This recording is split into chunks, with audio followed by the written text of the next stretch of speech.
यतीन्द्रप्रवणं वन्दे रम्मजामातरं मुनिं लक्ष्मीनाथसमारम्भां नादयामनमध्यमां अस्मदाचार्यपर्यन्तां वन्दे गुरुपरम्परां।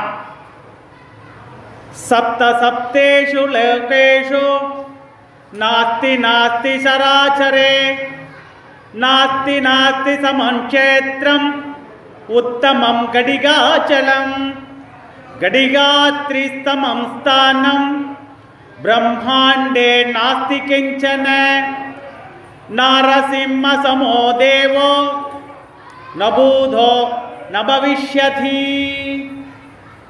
அக்காரக்கணியானது கடாட்சத்தின் பேரில் இன்றைய தினம் சூடி கொடுத்த நாச்சியாரது 9வது பாசுரத்தினுடைய அர்த்தங்களையும் ஸ்ரீ பூமி நீலா சமேத ஸ்ரீ ரங்கநாதர் சன்னதியின் திருமுற்றத்தில் இருந்து கொண்டு இன்றைய தினம் நாம் இதனை அனுபவிப்போமாக. இந்த பாசுரமாகப்பட்டது தூமணி மாடத்து சுற்றும் விளக்கரிய தூபம் கமழத்துலென மேல் கண் வளரும் மாமான் மகளே மணிக்கதவும் தாழ்த்திரவாய் மாமீர் அவளை எழுப்பீரோ உன்மகள்தான் ஊமையோ நீச்சவிடோ அலந்தலோ ஏம பெருந்துயில் மந்திர பட்டாலோ மாமாயன் மாதவன் வைகுந்தன் என்றென்று நாமம் பலமுன் நவிந்தேலோர் என்பாவாய். இன்றைய தினம் 9வது பாட்டினுடைய தொடக்கத்தில் திருப்பாவை விசேஷார்த்தங்கள் நமது கார்பங்காடு வேங்கடாச்சார் சுவாமி எடுத்து எம்பியுள்ள சில விஷயங்களின் வாயிலாக நாம் இவ்விடத்தில் அனுபவிப்போமாக. கிருஷ்ணன் தன்னை ஆட்கொள்ளும் போது ஆட்கொள்ளட்டும் என்று படித்திருக்கும் ஒரு கோபியை எழுப்புகிறார்கள் இந்த பாசுரத்தின் வாயிலாக. இதுக்கு சில உதாரணங்களை நாம் அனுபவிப்போமாக. சீதோபவ அனுமதா, சக்கரவர்த்தி திருமகனுடைய தர்மபத்தியான சீதை, அவளுடைய வாக்கு, அவ சொல்றா, அக்னி அனுமானுக்கு சுடாமல் இருக்க செய்ய சக்தி பெற்றவள். அதாவது ராவணன் அனுமானது வாளில தீயை மூட்டினான். ஆக பிராட்டியாகப்பட்டவள் சீதை அவ்விடத்தில் அனுமானுக்கு குளிர்ச்சியை உண்டு பண்ணும் கூடிய சக்தியை செய்து அருள் பாவித்ததாக ஒரு சரித்திரம். ராவணன் பஸ்மீபவ மாம் நஹேத்யதி காகுஸ்தஸ்தஸ்ய சத்ரு சம்பவேத், ராமனே தன்னை ரட்சித்தால் அன்றோ அவன் பெருமை, மேற்கண்டதை போல உடைமை பொருளை காப்பாற்றுவது உடையவனுக்கே பரம், அவனுக்கே உரிமை என்று பிராட்டி சாதிச்சிருக்கா. மாமீர் அவளை எழுப்பீரோ உன்மகள்தான் ஊமையோ நீச்சவிடோ அனந்தலோ ஏம பெருந்துயில் மந்திரப்பட்டாலோ. இவ்விடத்தில்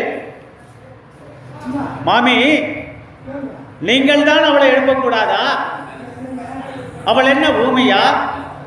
அவளுக்கு காது கேட்காதா? பெரும் தூக்கம் வரும்படி மந்திரம்தான் செய்யப்பட்டாலோ. இவ்விடத்தில் அந்த மந்திரத்தினுடைய வெளிப்பாடு என்னன்னா, திரு அஷ்டாத்திர மந்திரத்தினுடைய பெருமை இவ்விடத்தில் ஆச்சாரியன் சமர்ப்பித்தருளி இருக்கிறார். இந்த பாசுரத்தில் ரகசிய கிரந்தங்களின் ஒரு வாக்கியத்தின் வெளிப்பாடை சுவாமி இவ்விடத்தில் சாதிச்சிருக்கார்.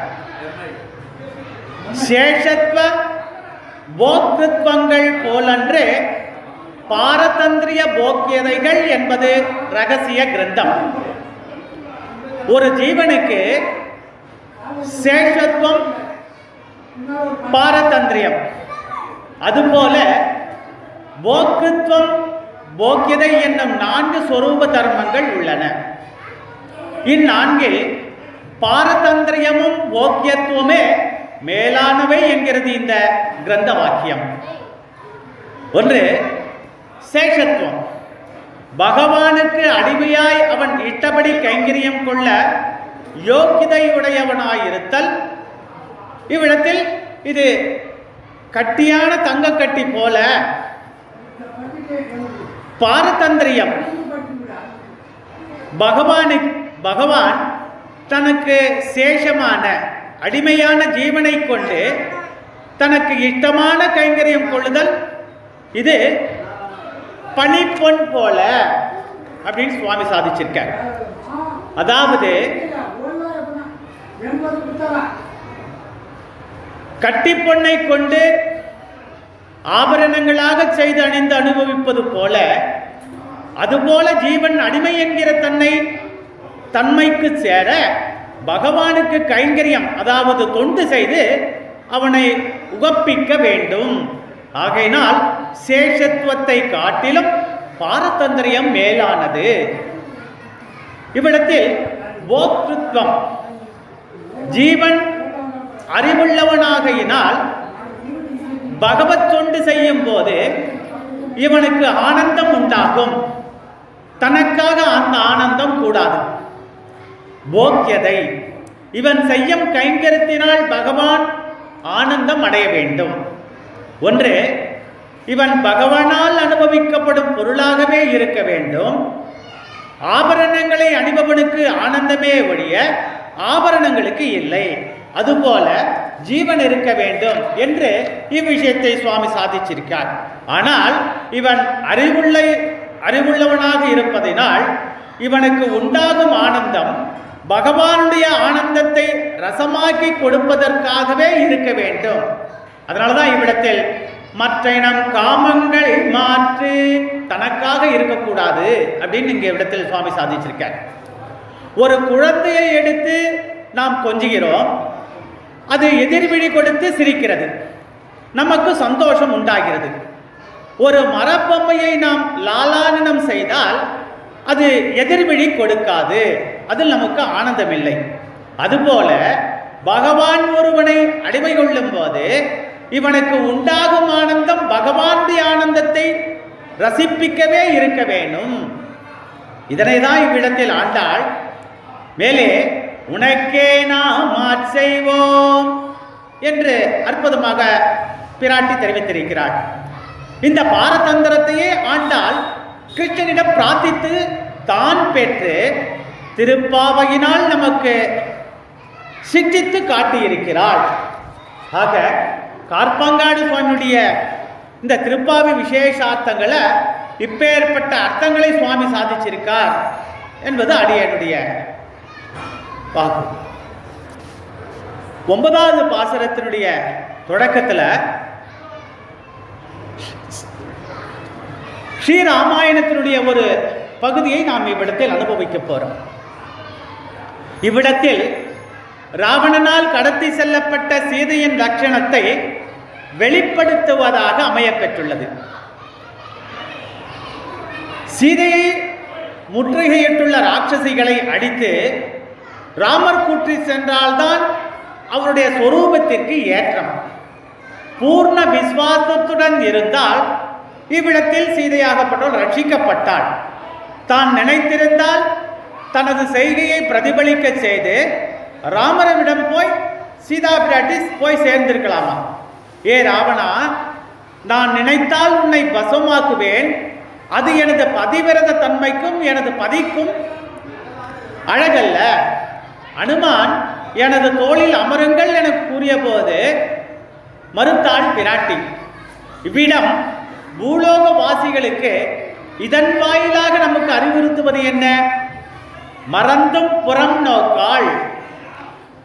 கணவனை தவிர இதர புருஷர்களை ஏறெடுத்து கூட நோக்காள். அதன் பொருட்டு அனுமாரிடம் கணையாடி கொடுத்தாள் சீதை பிராட்டி. இவ்விடத்தில் சீதையுடைய வைராக்கியத்தை போல் ஆயர்பாடியில் உறங்கிக் கொண்டிருக்கும் சிறுமி நினைத்தாள். இந்த இடத்துல சீதை, மகாலட்சுமி, பிராட்டி எல்லாமே ஆண்டாள் தான். மேலும் தூமணி மாடத்து. இந்த இடத்துல துயில் கொள்ளும் தன்மையை எடுத்து ஏம்பி இருக்கான். தோற்றமில்லாத நித்தமாய் எல்லா பொருளையும் விளக்கக்கூடிய வேதம் எனப்படுகிறது. கிருஷ்ண மகாராஜா மற்ற அரசர்களையும் அசுரர்களையும் ஜெயித்து நிறைய மணிகளையும் வைரங்களையும் பொக்கிஷங்களையும் கிடைக்கப் பெற்றார் கிருஷ்ண பரமாத்மா. தோஷமுடைய வைரங்களை தன்னிடம் வைத்துக் கொண்டு தோஷமில்லா செல்வங்களை ஆயர்பாடிவாசிகளுக்கு, அதாவது சேதனர்களுக்கு, அடியார்களுக்கு, பக்தர்களுக்கு தந்தார். அனந்த கருட விஸ்வக்ஷேனாதிகள் மற்றும் நித்திய சூரிகள் எப்போதும் பெருமாளுக்கு தூய்மையாக கைங்கரியம் பண்ணி கொண்டிருந்தார்கள். இந்த லீலா விபூதியில் தோஷமுள்ள வைராக்கியமாகிய நம்மை ஆச்சாரியர்கள் அனுஷ்டானத்தை சொல்லியும் வேத சாரத்தை வெளிப்படுத்தியும் நம்மை தூமணிகளாக மாற்ற செய்கிறாள். தூமணி மாடத்து. இதை பற்றி இவ்விடத்தில் இப்படி அற்புதமாக சாதிக்கிறார். நீயோ சதா சர்வ காலமும் கிருஷ்ணனையே ஸ்மரணம் செய்து கொண்டிருப்பதால் நித்திய சூரிகள் மாதிரி ரத்தனங்களால் இழைக்கப்பட்ட தூமணி மாடத்தில் துயில் கொள்கிறாள். உறங்குபவனுடைய பெருமை இவ்விடத்தில் எடுத்து காட்டியிருக்கிறார். சுற்றம் விளக்கரிய தூபம் கமழ. மகான்கள் மற்றும் ஆச்சாரியர்கள் நிழலில் அண்டி வாழ வேண்டும் என்பதனை விளக்கும் பொருட்டு இவ்விடத்தில் முதலாழ்வார்களின் பாசுரத்தை இந்த 9வது பாசுரத்தின் வாயிலாக நமக்கு சூடிக்கிடத்த நாச்சியார் எடுத்து இயம்புவதாக அமையப்பட்டிருக்கிறது. ஒவ்வொரு பாசுரத்திலும் ஆழ்வார்களுடைய பெருமையை நாம் அனுபவித்துக் கொண்டிருக்கின்றோம். இன்றைய தினம் பொய்கையார், பூதத்தார், பேயார், இந்த 3 ஆழ்வார்களுடைய பெருமையை நாம் அனுபவிக்கப் போகின்றோம். சுற்றம் விளக்கிய தூபம் கமழ. மகான்கள் மற்றும் ஆச்சாரியர்கள் நிலையில் அண்டி வாழ வேண்டும் என்பதனை விளக்கும் பொருட்டு இங்கே முதலாழ்வார்களுடைய பாசுரத்தை எடுத்து இயம்பப்படுவதாக அமையப்பட்டிருக்கிறது. இந்த முதலாழ்வார்கள் இயற்றிய பாசுரங்கள் இயற்பா என்று 4000 திவ்ய பிரபந்தத்தில் சொல்லப்பட்டிருக்கிறது. இந்த இயற்பா முதல் திருவந்தாதி வையம் தகழியா வார்க்கடலே நெய்யாக பொய்கையாழ்வார் இயற்றியது.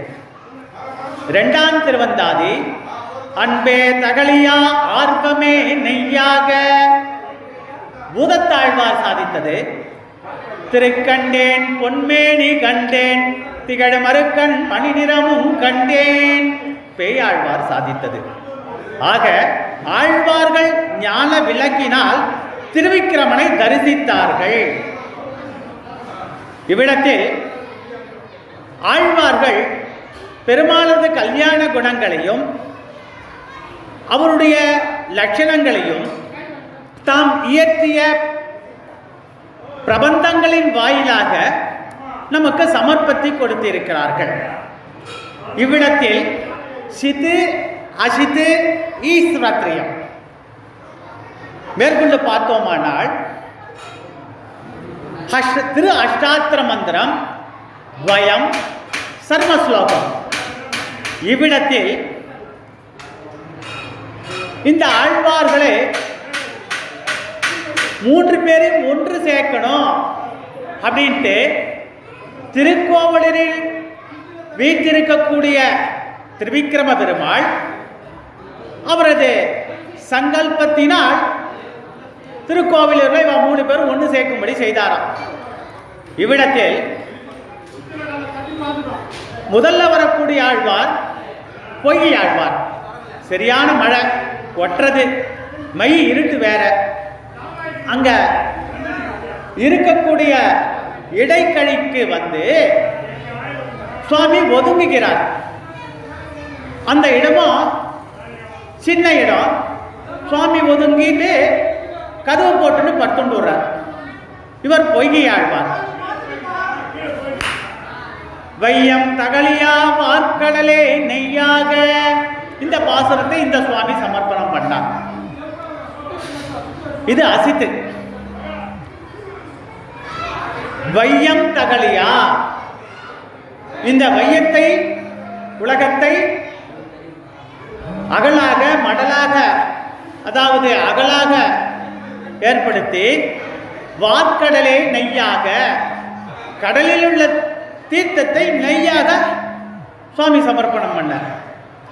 அதற்கு அடுத்தாற்போல் அன்பே தகலியா ஆர்வமே நெய்யாக. முதல் அசித்து, இது சித்தை. அன்பாகப்பட்டது உயிருள்ள பொருட்களுக்கு, சேதனர்களாகிய ஆஸ்திகர்களாகிய மனுஷர்களாகிய நமக்கு வருது. இந்த அன்பாகப்பட்டது அகலாகவும் ஆர்வமே நெய்யாக, பெருமாளுடைய கல்யாண குணங்களை அனுபவிக்கக்கூடிய அந்த ஆர்வம் நெய்யாக இவ்விடத்தில் சேர்க்கப்பட்டு அமையப்பட்டிருக்கிறது. இது ஒரு பக்கம் இருந்தாலும் பொய்யாழ்வார், அந்த பொய்யாழ்வார் உள்ள போய் படுத்துட்டார், கதவு சாத்திட்டு கொற்ற மழை. அடுத்தது பூதத்தாழ்வார் இடக்கழிக்கு வரார், கதவை தட்டுறார். அப்போ உள்ளிருக்கக்கூடிய பொய்யாழ்வார் கதவை திறந்து, அடியேன் உள்ள வரலாமா, வாரும் என்று அவர் கூப்பிடுறார். இருக்கிற இடம் சின்னது, ஒருவர் படுக்கலாம், நீர் வந்ததெல்லாம் இருவர் அமரலாம் அப்படின்னு சொல்லிட்டு பூதத்தாழ்வார் கதவு போட்டுன்னு அவ 2 பேர் போய் உள்ள உட்கார்ந்துட்டு இருக்கா. ஆனா மையிட்டு இவர் யார் அவர் யார் 2 பேருக்கும் தெரியாது. அடுத்ததாக நம் பேயாழ்வார் அவ்விடத்தில் வருகிறார். அவர் கதவை தட்டுறார். இந்த நேரத்தில் பூதத்தாழ்வார் கதவை திறக்கிறார். ஆக பேயாழ்வார் உள்ளே செல்கிறார்.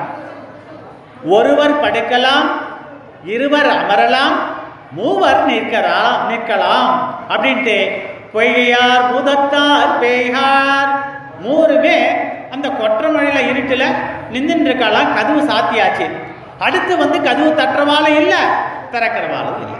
இந்த 3 ஆழ்வார்களும் அவ்விடத்தில் இருக்கக்கூடிய தருணத்துல அங்கு வீட்டிருக்கக்கூடிய திருக்கோவிலில் இருக்கக்கூடிய அந்த திருவிக்கிரம பெருமாள் அவ மத்தியில நெருக்கிறாராம், ஒருத்தருக்கு ஒரு இடிக்கும்படி நெருக்கும்படி செய்கிறார். இதனுடைய வெளிப்பாடு பொய்யாழ்வார் வையந்தகலியா வார்க்கடலே நெய்யாக என்கிற பாசுரத்தையும், பூதத்தாழ்வார் அன்பே தகலியா ஆர்வமே நெய்யாக என்கிற பாசுரத்தையும் சமர்ப்பணம் பண்ணார். இப்படி இவா 2 பேரும் ஏற்றி வைக்கக்கூடிய அந்த விளக்கின் வெளிச்சத்திலே நம் பேயாழ்வார் திருக்கண்டேன் பொன்மேனி கண்டேன் திகழ மறுக்கண் அணிநிறமும் கண்டேன் சட்டுன்னு பிராட்டியின் வாயிலாக பெருமாளை பற்றினார். ஆக இவ்விடத்தில் ஆழ்வார்கள் ஞான விளக்கினால் திருவிக்கிரமனை தரிசித்தார்கள்.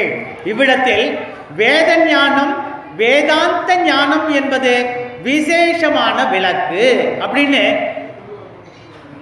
விளக்குக்கு ஏற்றம் கொடுத்தார். நாம் பரமாத்மாவை அறிய வேண்டும் என்றால் ஆச்சாரியர்களிடத்து ஞானத்தை பெற வேண்டும். ஆச்சாரியர்கள் நமக்கும் பகவானுக்கும் ஞான விளக்காகிய பாலத்தை அமைத்து கொடுக்கிறார்கள். இதை விளக்கும் பொருட்டு ஆச்சாரிய வம்சத்தில் கடைசி ஆச்சாரியனாக அவதரித்த நம் மணவாள மாமணிகள் அவர் சமர்ப்பித்த உபதேச ரத்தின மாலையில் சுவாமி சாதிச்ச விஷயம் என்ன? ஞானம் அனுஷ்டானம் இவை நன்றாகவே உடையனானே குருவை அடைந்த கால் மாநிலத்தேர் தேனார் கமல திருமாமகள் கொடனன் தானே வைகுந்தம் தரும். நம்மிடமுள்ள காம குரோத மமசச்சாரங்கள் என்ற துஷ்ட குணங்களை தளர்த்தால் அனுஷ்டானம் சித்திக்கும். இதை சுவாமி சாதிச்சிருக்கார். இவ்விடத்தில் சுற்றும் விளக்கு, இதனை நம் பட்டர் மானம் பிரதீபவமிவ காரணீகோ ததாதி, அந்த சீசுக்தியின் வாயிலாக சாஸ்திரங்களை விளக்காக சொல்லுகின்றது. இங்க எப்பேற்பட்ட விளக்கு? இவ்விடத்தில் பக்கத்து திவிதேசத்தில் வீற்றிருக்கக்கூடிய கடிகாச்சல கஷேத்திரத்தில் யோகத்தில் வீற்றிருக்கக்கூடிய அந்த யோகா நரசிம்மனை குறித்து 12 ஆழ்வார்களில் கடைசி ஆழ்வாரான திருமங்கை ஆழ்வார் மிக்கானை மறையாய் விரிந்த விளக்கை என்று பெருமைப்படும்படி அந்த சுவாமி அந்த ஆழ்வார் அக்காரக்கணையானது பெருமையை விளக்கி கூறுகிறார். அவர் இவ்விடத்தில் மிக்கானை மறையாய் விரிந்த விளக்கு விளக்கை அப்படின்னு சாதிச்சிருக்கார். தோன்று சோதி மூன்றுமாய் துலக்கமில் விளக்கமாய் என்று இங்கனே உள்ள பாசுரங்கள் சகல சாஸ்திர பிஜபூதமான அகாரத்தை விளக்காக சொல்லுகின்றன. தூமணி மாடத்திற்கு இந்த விளக்குகள் எல்லாம் ஜொலித்துக் கொண்டிருக்கின்றன என்று நாம் இதை அனுபவிக்கின்றோம். துயிலனமேல் கண்வளரம் மாடத்தில் உள்ளே படுத்துறங்குபவள் மாதவனுடைய நினைவினால் தமக்கு வெளியே நடக்கக்கூடிய நிகழ்வுகளை அறியாமல் இருக்கிறாள். மகள் சொற்படி தந்தை கேட்பதும் தந்தை சொற்படி மகள் கேட்பதும் இவ்விடத்தில் பெரியாழ்வார் ஆண்டாள். மாமான் என்பது மகா மகான் என்பது பொருள். துயிலினை மேல் கண் வளரும் இந்த இடத்துல திருமிசை ஆழ்வாருடைய வைபவத்தை அனுபவிக்க பெறும். சொன்ன வண்ணம் செய்த பெருமாள் ஏதோத்தகாரி. திருமிசை ஆழ்வார் சொற்படி கேட்பவர்.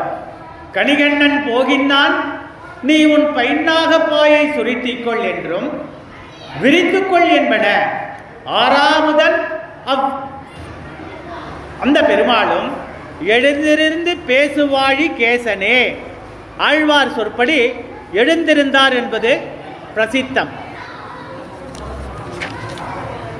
மாமன் மகளே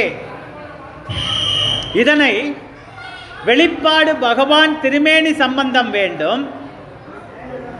மாமன் மகளே அப்படின்னு இடத்துல சாதிச்சிருக்கார். இதனுடைய வெளிப்பாடு பகவான் திருமேனி சம்பந்தம் வேண்டும். ஆண்டாள் ஆயர்பாடியில் ஒரு திருமேனி சம்பந்தம் வேண்டும் என நினைத்தல். உள்ளே உறங்கி இருப்பவள் மாமன் மகளே தேக சம்பந்தத்தை செப்புவதாக உள்ளது. நம்மாழ்வார் தமது திருவாய்மொழியில் கொண்டவண்டீர் மக்களுற்றார் என்றும் நல்ல பதத்தால் மனை வாழ்வர் கொண்டவண்டீர் மக்களே என்றும் பாகவத கைங்கரியங்களுக்கு பிரதிகூலர்களான தேகபந்துகள் அணுகூலர்களான பந்துக்கள் ஆவார் என்று இவ்விடத்தில் செப்பியிருக்கிறார். மேலும் எம்பார் முதலையாண்டான் முதலைய ஆச்சாரியர்களுக்கு தேகபந்தம் இருந்தது. கூரத்தாழ்வானுக்கு இது கிடையாது. அதனால் ஆழ்வான் அடிக்கடி அந்தோ எனக்கு சுவாமியோட ஒரு குடல் துடக்கு இல்லாமல் போயிற்றே என்றார். இங்கனே பல விஷயங்களை ஆராயும் பொழுது தேகபந்தமானது சர்வாத்மா ஆச்சாரியர்கள் என்றும் பந்தத்தின் விசேஷத்தாலே மேலும் அதிகரிக்கக்கூடும் என்பர். இதனை தெரிவிக்க ஆண்டாள் மாமான் மகளே என்றழைக்கப்பட்டாள். ஊமையோ அன்றி செவிடோ அனந்தலோ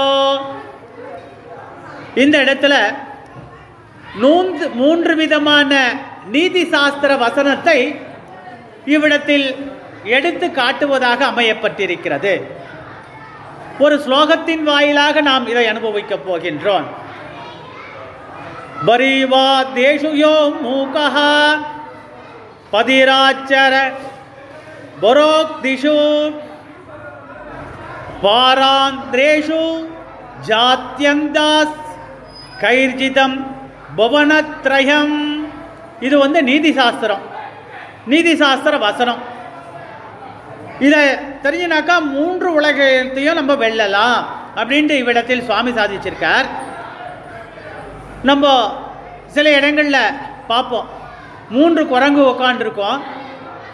ஒரு குரங்கு காதை 2 கையால் மூடின்னு இருக்கோம், ஒரு குரங்கு வாயை மூடின்னு இருக்கோம், மற்றொரு குரங்கு 2 கையால் 2 கண்ணை மூடின்னு இருக்கோம். இது ஒரு சாஸ்திரத்தை, இவ்விடத்தில் நீதி சாஸ்திரத்தை வெளிப்படுத்தி காட்டுகிறது. இதனுடைய விளக்கமாவது, பிறரை பற்றி நிந்தனைகள் செய்வதில் ஊமைகளாவதும், நம்மை பற்றி குறையாக சொல்லும் செவிடர்களாகவும், பிறருடைய கற்றம் குறை காண்பதில் குருடர்களாகவும் இருப்பவர்களே என மூவுலகையும் வென்றவர்களாக ஸ்லோகத்தில் குறிப்பிட்டுள்ளன. பரதூஷணைகள் செய்யாமையும், பிறர் செய்யும் நிந்தனைகளில் செவி கோடாமையும், பிறரது குற்றம் குறைகள் காணாமையும் பெருமையுடைய செயலாகும். இந்த 3 நீதி சாஸ்திரத்தின் வாயிலாக இதை நமக்கு அறியப்பட்ட ஒரு விஷயம். வாய் திறவாமலே ஹஸ்தசேஷ்ட காரியங்கள் செய்வது இது ஊமையின் பணி. இவ்விடத்தில் மீண்டும் திருமழிசை ஆழ்வாருடைய பெருமையை நாம் அனுபவிக்க போகிறோம்.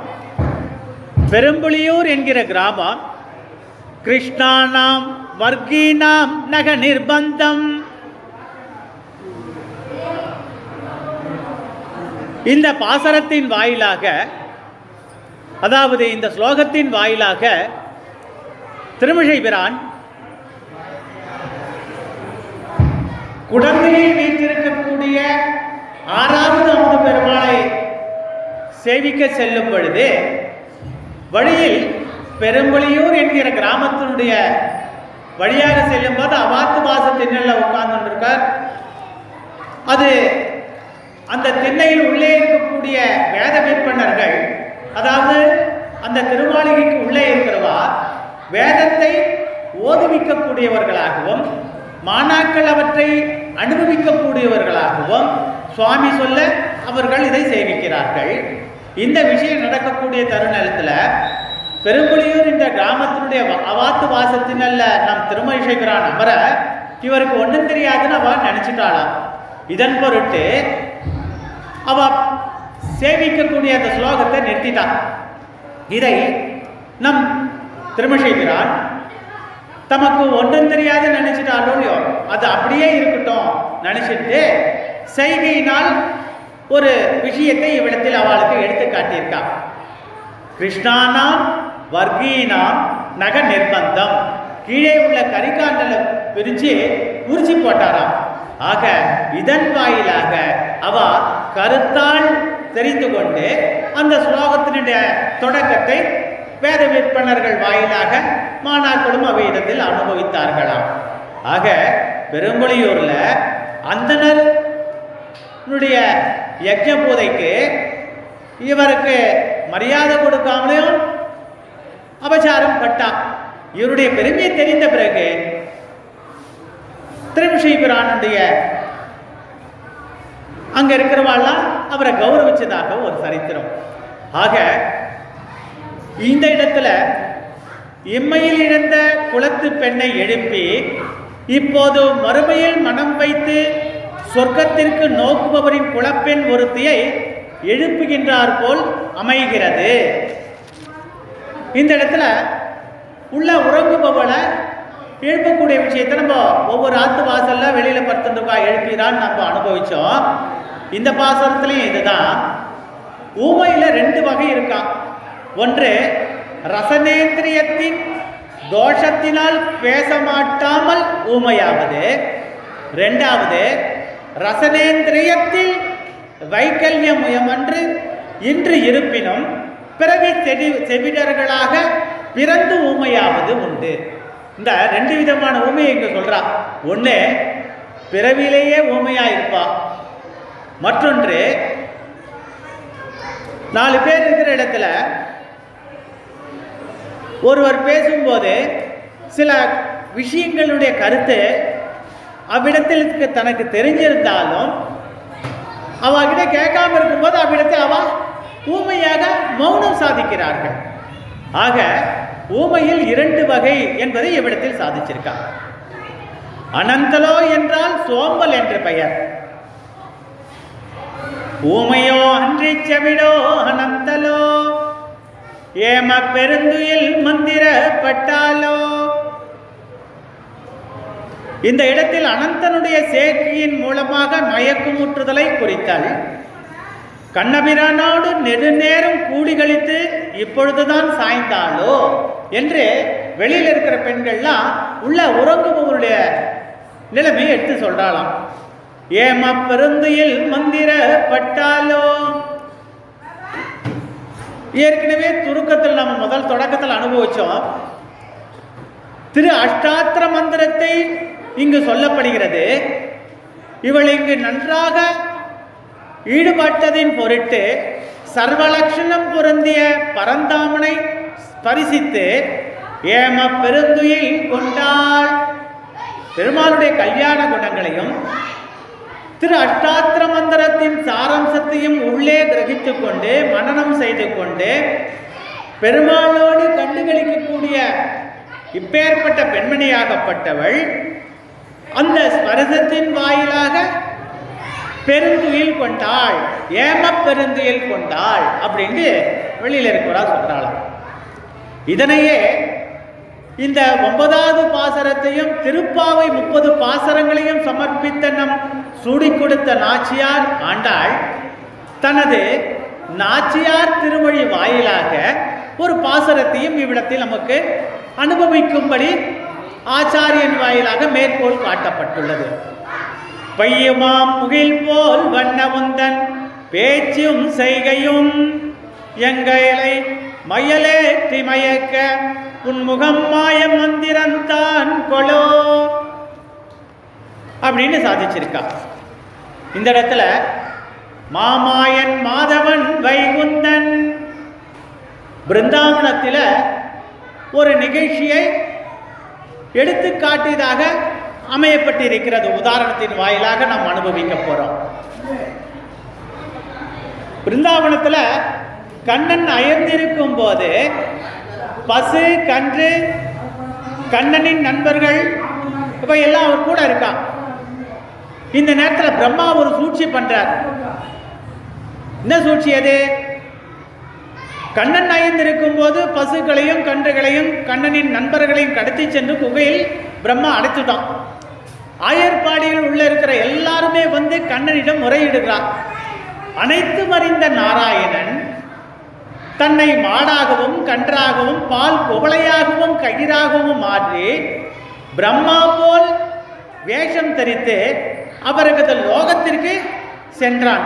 கிருஷ்ண பரமாத்மா அங்கு சென்று அங்குள்ள வாயிற்கார்ப்பார்களையும் அங்குள்ள சிப்பாய்களையும் அந்த இருக்கிறவா எல்லார்கிட்டையும் பிரம்மா என்று சொல்லி யாரேனும் வந்தால் அவர்களை நிந்தியுங்கள், நிஜ பிரம்மா வருதல். அவளை பெருமாள் உள்ள போயிட்டார் கிருஷ்ணர். உண்மையான பிரம்மா உள்ளே வரும்போது அங்க இருக்கிறவாள்லாம் அவரை சிறைப்பிடிச்சு இம்சித்து பலவிதமான சர்ச்சையை அவள் அந்த பிரம்மா உண்மையான பிரம்மாவுக்கு கஷ்டத்தை கொடுத்தாலாம். அப்போ இந்த நேரத்தில் பிரம்மா வருந்துறார்.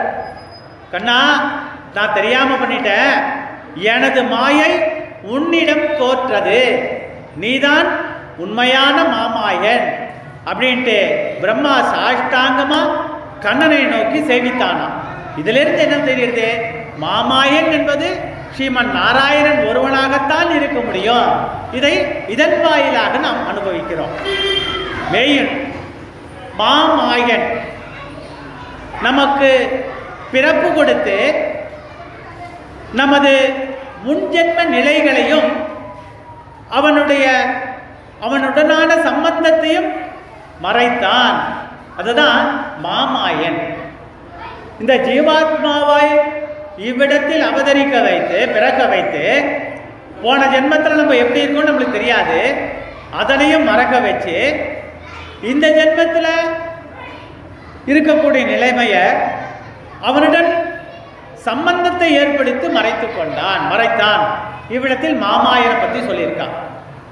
ஆக ஆச்சாரியனுடைய திருவடி சம்பந்தத்தின் மூலமாகத்தான் நாம் பெருமாளை பற்றணும். அப்பேற்பட்ட மாமாயனை அடைவது பிராட்டியாகப்பட்டவள் பல உதாரணங்களின் வாயிலாகவும் ஆச்சாரியனுடைய கிரந்தங்களின் மூலமாக இவற்றை நாம் அனுபவிக்க செய்தாள். மேலும் இந்த இடத்துல மாதவன், மா என்றால் லக்ஷ்மி, தவன் என்றால் கணவன்.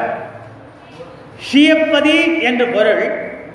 அப்படி பிராட்டியுடன் கூடிய எங்களை ரட்சிக்கவுடன் பிராட்டி இல்லை என்றால் ரட்சிக்கல் ஆகாது அப்படின்னு சொல்றான். பெருமாள் தன்னிச்சையா எதுவும் செய்ய மாட்டாளாம். பிராட்டியோட கடைக்கண் பார்வை பட்டதின் வாயிலாக பெருமாள் நம்மளெல்லாம் ரட்சிக்கிறாள். அதுதானே முதலேருந்து நம்ம அனுபவிச்சுட்டு இருக்கோம். இவ்விடத்தில் மகாலட்சுமியாகப்பட்டவள் பிராட்டியாகப்பட்டவள் சேதனர்களாகிய நம்மை, அதாவது ஜீவாத்மாவை பரமாத்மாவிடம் கொண்டு சேர்ப்பதற்கு பிராட்டியாகப்பட்டவள் நமக்கு ஒரு பாலமாக அமைகிறாள். இதையே தான் ஆச்சாரிய புருஷர்களும் இந்த கைங்கரியத்தை பண்றான்று நாம் தொடக்கமாக பல பாசரங்களின் வாயிலாக அனுபவித்துக் கொண்டு வந்திருக்கின்றோம்.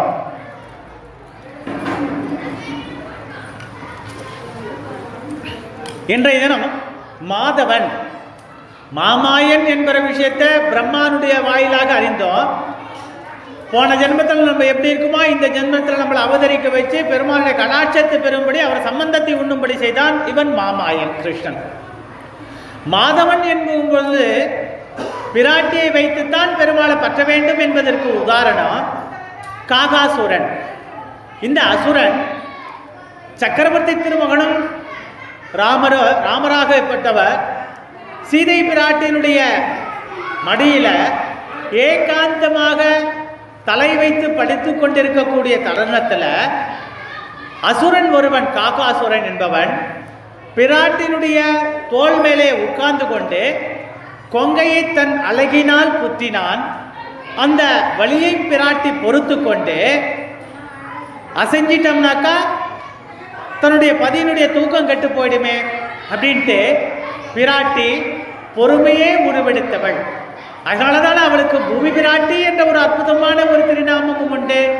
அதை தான் இவ்விடத்தில் ஆண்டாள் சீதையின் வாயிலாக, இவ்விடத்தில் லக்ஷ்மி, சீதை, ஆண்டாள் எல்லாருமே ஆண்டாளை தான் சொல்லும். அப்பேற்பட்ட சீதை பிராட்டி அசையாம இருந்தாலாம். எதற்காக? சக்கரவர்த்தி திருமகனுடைய அந்த தூக்கமாகப்பட்டது ஆயாசத்தில் இருக்காரு பெருமாள், நம்ம அசைஞ்சிட்டோம்னாக்கா தூக்கம் கெட்டு போயிடுமே, வலியை பொறுத்து கொண்டிருந்தாள். மேலும் கொங்கையின் மீது குத்தும் பொழுது அதிலிருந்து புறப்பட்ட குருதி அந்த ரத்தமாகப்பட்டது சக்கரவர்த்தி திருமகனுடைய கண்ணத்துல சில்லுன்னு பட்டவனே பெருமாள் சட்டன்னு முழிச்சிடுறார். முழிச்சு பார்த்த உடனே அசுரன் பிராட்டியின் தோல் மேல உட்கார்ந்ததை கண்ட உடனே அம்பை எய்தார். இவ்விடத்தில் பிராட்டியோடு கடாட்சிப்பக்கூடிய தன்மை, பிராட்டியோடு அவளது நீர்மைத்தன்மை, பிராட்டியது ரட்சகத்தன்மை இவ்விடத்தில் எப்படி வெளிப்படுகிறது அதை தான் நாம் இவ்விடத்தில் அனுபவிக்க போறோம். அம்பு எய்தாச்சு. அந்த அசுரனாகப்பட்டவன் காக வடிவு கொண்டு எல்லா இடத்துலையும் பறந்து போறான். பறந்து போன பிறகு அம்பாகப்பட்டது காக்கானுடைய கண்ணில் குத்துறது. காகமாகப்பட்டது காகாசுரன் அந்த அசுரன் பிராட்டியும் ராமர் இருக்கக்கூடிய அவ இடத்துல வந்து கீழே ஊந்துறாராம். உடனே ராமர் பார்ப்பதற்கு முன்னால் பிராட்டியாகப்பட்டவள் அந்த அசுரன் காகாசுரனுடைய தலையை திருப்பி பெருமாளுடைய திருவடி பக்கம் திருப்பி விட்டுட்டாளாம். ஆக தன்னை இம்சித்த அந்த அசுரனுக்கோ ரட்சகத்தன்மை கொடுக்கக்கூடிய பெருந்தன்மை பிராட்டிக்கு மட்டும்தான் உண்டு. அதுதான் இவ்விடத்தில் பிராட்டியாகப்பட்டவள் அவன் தன்னை இம்சித்தாலும் பொறுத்து கொண்டு பெருமாள் கிட்ட அவனுக்கோசரம் வாதாடுறாளாம். தெரியாம பண்ணிட்டான், அபச்சாரப்பட்டுட்டான், இப்ப பாரு அவன் தலை உன் திருவடியில இருக்க, உன்கிட்ட சரணாகதி அடைஞ்சிட்டானே, அவனுக்கு மோட்சத்தை கொடு. ஆக நமக்காக பெருமாளிடம் பரிந்துரைப்பவள் பிராட்டியே. ஆக இதன் வாயிலாக பிராட்டி என்றால் ரட்சகத்தன்மை பொருந்தியவள். பிராட்டி இல்லைன்னா ரட்சகத்தன்மை இவ்விடத்தில் நடந்திருக்காது. ஆக சரி, பிராட்டி இல்லாத ஒரு விஷயத்தை பார்க்கணும்னு இவ்விடத்தில் பார்த்தோம்னாக்கா ராவணன், அவ்விடத்தில் சீதை இல்லை. ராமர் ராவணனோட போரின் போடும்போது அவனை அழித்தார், அந்த இடத்துல சீதை கிடையாது. அதுபோல இரண்யன கசுபு, இந்த இரண்யனை வதம் பண்ணும் பொழுது பெருமாள் வாசப்படியில் உட்கார்ந்துட்டு அவனுடைய இருதய கமலத்தை தன்னுடைய கையினால் துழாவி பார்க்கிறாராம். அப்படி தன்னுடைய விரலை விட்டு மார்பின் வழியாக பெருமாள் தடவி பார்க்கிறாராம். எப்பயாவது ஒரு வாட்டியாவது என்ன நினைச்சிருக்கானா, என்னுடைய திருநாமத்தை கேசவா, மாதவா, மதுசூதனா, திரிவிக்ரமா, வாமனா, ஸ்ரீதரா, ரிஷிகேஷா, பத்மநாபா, தாமோதரா, இப்படி பலதரப்பட்ட நாமங்களில் ஏதாவது ஒரு முறை என்னை பற்றி உண்மையாக சிந்திச்சிருக்கானா, என்னை பற்றி சொல்லியிருக்கானா அப்படின்னு பார்க்குறாரா.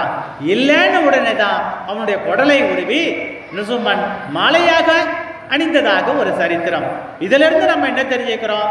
இந்த இடத்துல மாதவன், மா என்றால் லக்ஷ்மி, தவன் என்றால் கணவன், சிவப்பதியாக இருக்கக்கூடியவா. அப்படி பிராட்டி பெருமாளோடு கூட இருக்கும்போது அபச்சாரமே பட்டாலும் பிராட்டி நம்மளை ரட்சிக்கிறாள். பிராட்டி பெருமாளுக்கு விலகி இருக்கக்கூடிய தருணத்தில் ரட்சகத்தன்மை கிடைக்காது. ரட்சிக்கக்கூடிய தன்மை காகாசுரனுக்கு தாயார் கொடுத்தா. இரண்யகசிபுவையும் ராவணனையும் வதம் பண்ணும்போது அவ்விடத்தில் லக்ஷ்மி அவ்விடத்தில் இல்லை, அதனால அவ்விடத்தில் வதம் நடந்தது. மேலும் வைகுந்தன், இந்த இடத்துல மாமாயன் மாதவன் வைகுந்தன் என்றென்று. நாளைய தினம் வைகுண்ட ஏகாதசின்னு நம்ம சொல்றோம். பகல் 10 உற்சவத்தின் கடைசி நாளாக இன்று பெருமாளுக்கு மோகினி திருக்கோலம். எல்லா திவிதேசங்களிலும் பெருமாள் மோகினி திருக்கோலத்தோடு இன்று காட்சியளிப்பாராம். பட்டரை பார்த்து பெருமாளுக்கு பல நாட்கள் ஆசை. என்னன்னா, இந்த பட்டர் இருக்கார பெருமாளை பார்த்துட்டு சேவிச்சுப்பார். ஆனால் பிராட்டி கிட்ட, லக்ஷ்மி கிட்ட, அதாவது அரங்கநாயகி கிட்ட பற்றுதல் எல்லாத்தையும் ரொம்ப ரசிப்பாராம். ஒரு நாள் பெருமாள் கூப்பிட்டு கேட்குறார், அந்த நாள் இன்றைக்கு தான், நாளைக்கு வைகுண்ட ஏகாதசி, இன்னைக்கு உள்ளே இருக்கிற பெருமாள் எல்லா திவிதேசத்திலும் மோகினி திருக்கோலத்தோடு இன்னைக்கு பெண் வேடமிட்டு பெருமாள் காட்சி அளிப்பார். அப்போ பட்டரை பார்த்து பெருமாள் கேட்குறார், வாய் நான் இன்னைக்கு எப்படி இருக்கேன் அப்படின்னு கேட்குறாரா.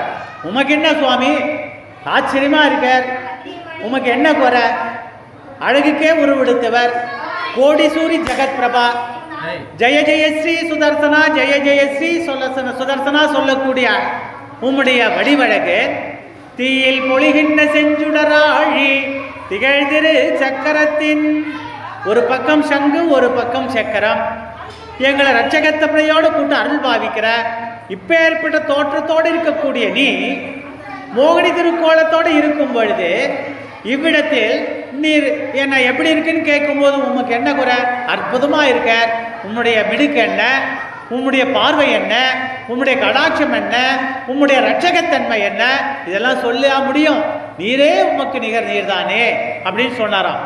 எதனால கேட்டாருனாக்கா, எப்பவுமே நீ லக்ஷ்மியே புகழறிய, பிராட்டியே புகழறிய, அதனால இன்னைக்கு மோகினி திருக்கோலம் இட்டுக்கொண்டு பட்டரை பார்த்து ரங்கநாத பெருமாள் கேட்குறார், போய் நான் எப்படி இருக்கேன் இன்னைக்கு மோகினி திருக்கோலத்தில் அப்படின்னு கேட்கும்போது இதெல்லாம் சொல்லிட்டு எல்லாம் வாசுவான்.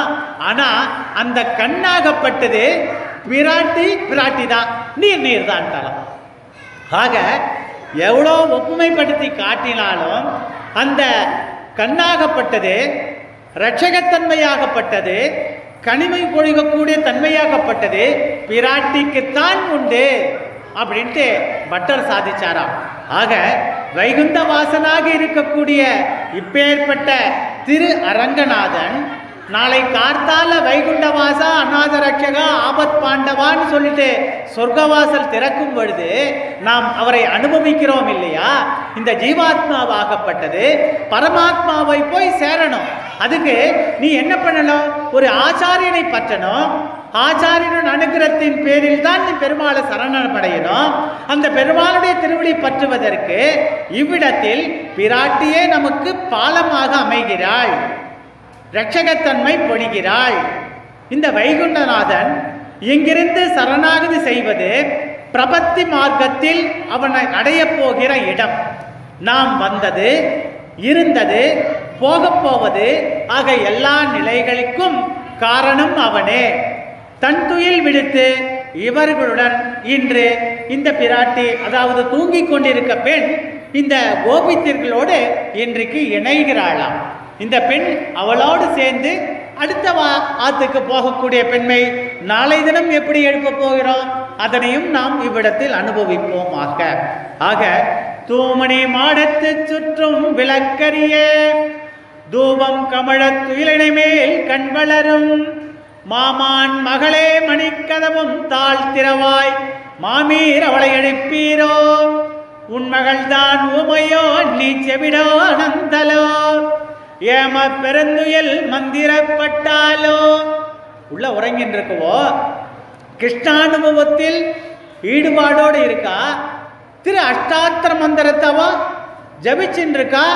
அதனால வெளியில நடக்கக்கூடிய விஷயங்கள் கிருஷ்ணனோடு சேர்ந்து இருக்கிறதுடைய அனுபவமாகப்பட்டது. வெளியில என்ன நடந்தாலும் அவளுக்கு தெரியல. இந்த அனுபவத்தின் வாயிலாக பெருந்துயில்தான் கொண்டாளோ. அப்பேற்பட்ட தூக்கமா அவளுக்கு. வாசல்ல மாமி இருக்கா, அவளை பார்த்து அவளுக்கு என்ன காது கேட்காதா, மாமி நீ போய் எழுப்ப கூடாதா, அவனா செவிடா ஊமையோ அப்படின்லாம் கேள்வி கேட்கிறான். இவ்விடத்தில் ஆண்டாள் ஒரு கருத்தை உணர்த்தரலாம். என்ன கருத்து அது? ஆயர்பாடியில் இருக்கக்கூடிய பெண்கள் கிருஷ்ணானுபவத்தை 5 லட்சம் கோடி இருக்கக்கூடிய பெண்கள்னு சொல்றோம். கிருஷ்ணனுடைய அனுபவத்தை அனுபவிக்கிறா.